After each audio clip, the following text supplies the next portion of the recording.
pada dasarnya hukum Newton ini mengupas seluruh materi tentang gerak. Makanya kita kalau kita mengenal juga ada mekanika. Mekanika itu adalah salah satu cabang ilmu fisika yang mempelajari tentang gerak benda yang disebabkan oleh gaya.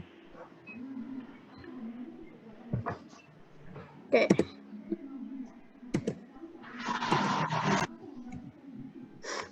Hukum Newton 1. Nah, jika resultan gaya pada suatu benda sama dengan 0, maka benda yang diam akan tetap diam dan yang bergerak akan tetap bergerak. Gini, hukum Newton 1 ini biasanya dikenal juga dengan hukum kelembaman. Apa sih kelembaman itu? Jadi posisi benda akan tetap berada pada posisi awal atau posisi diam jika sebuah benda itu tidak dikenai gaya. Misal nih, Anda meletakkan meja di suatu tempat. Ketika meja itu tidak didorong ataupun ditarik, seberapa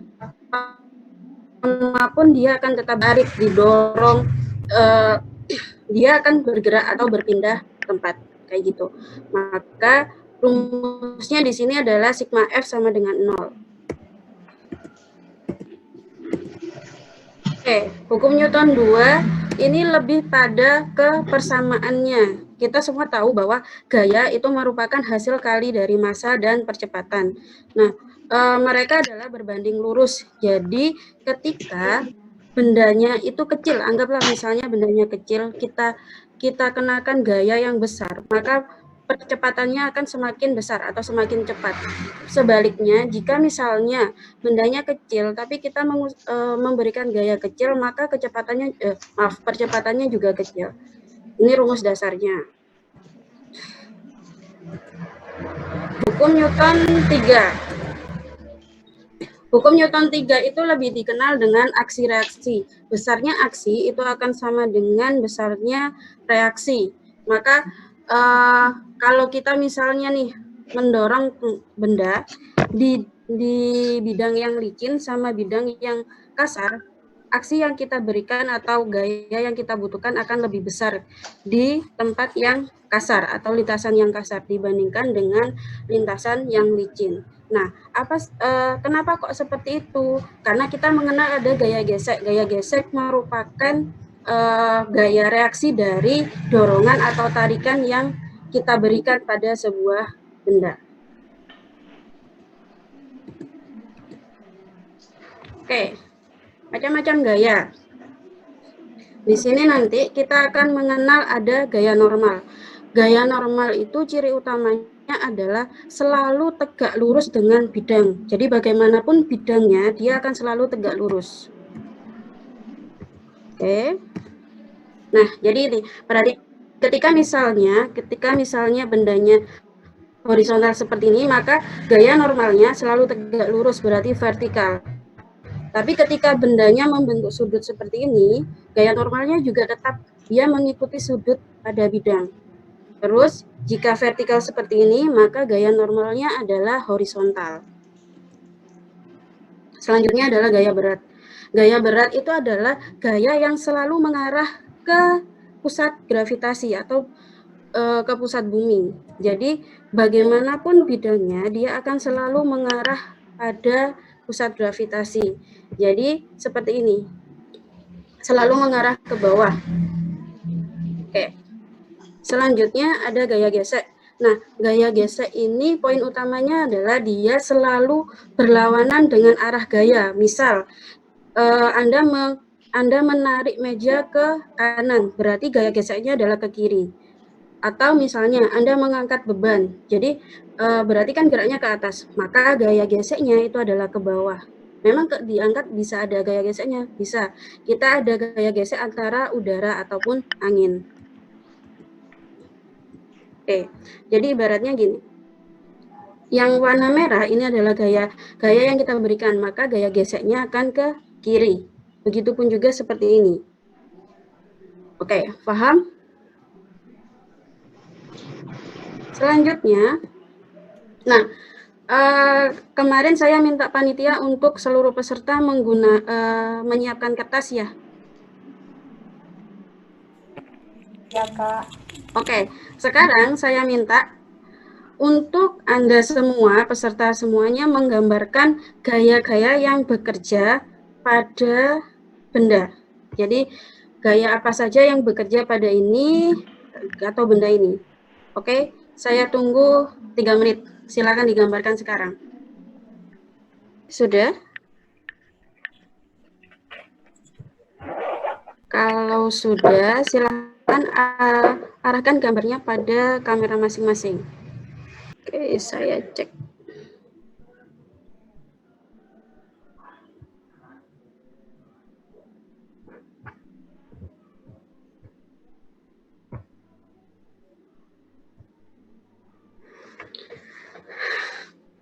Oke, sudah ya. Berarti sekarang kita akan bagaimana sih gaya-gaya yang bekerja pada bidang ini?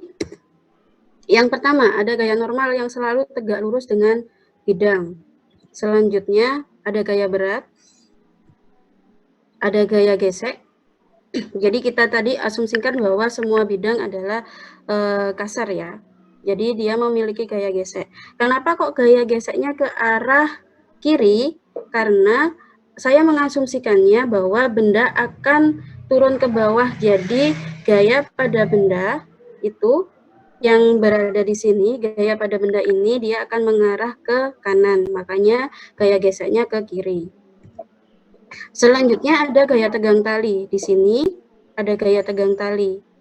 Selanjutnya, nah, jadi inilah gaya-gaya yang ada pada benda.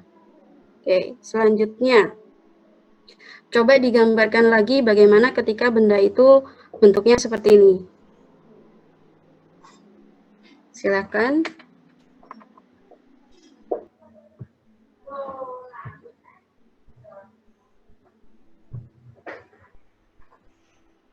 Oke, Aurora. Oke, bagus. Lanjut.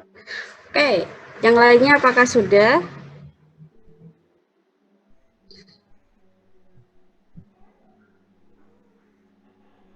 Nah, oke, kita bakal ini.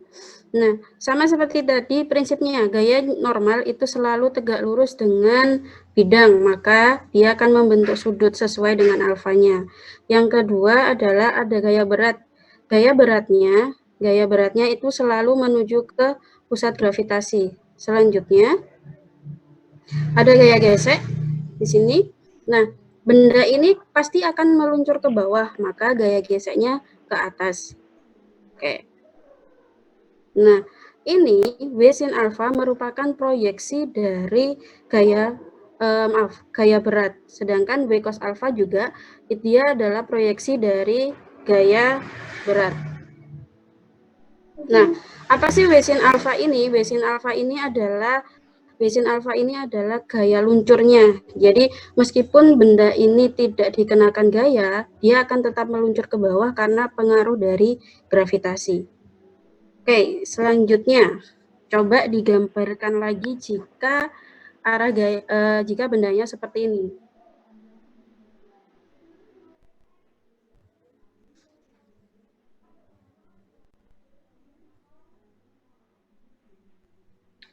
Oke, sip. Selanjutnya kita akan nah, hampir sama seperti tadi arah-arahnya, maka ini adalah gaya Newton. Gaya normal. Yang ke bawah ini adalah gaya berat dan ini adalah gaya gesek. Nah, jadi gini, ketika misalnya benda ini lebih ringan daripada benda yang menggantung, maka geraknya akan mengarah ke kanan. Sedangkan berarti gaya geseknya nanti akan mengarah ke kiri. Tapi misalkan benda yang sebelah kanan, sebelah kiri ini lebih berat daripada benda yang berada di sebelah kanan, maka nanti benda akan meluncur ke kiri sehingga gaya geseknya nanti akan mengarah ke kanan. Jadi tergantung dengan berat bendanya juga. Oke, lanjut. Nah, sekarang bagaimana jika bendanya seperti ini? Sudah apa belum? Sudah, oke. Nah, sekarang kita lihat arahnya.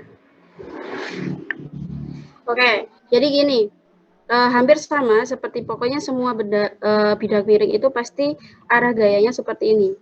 Ini tetap gaya normal, ini gaya berat, ini proyeksinya. Nah, sekarang bagaimana jika gaya geseknya kok tidak digambarkan? Seperti pada benda ini tadi, gaya gesek tergantung dengan arah gerak benda.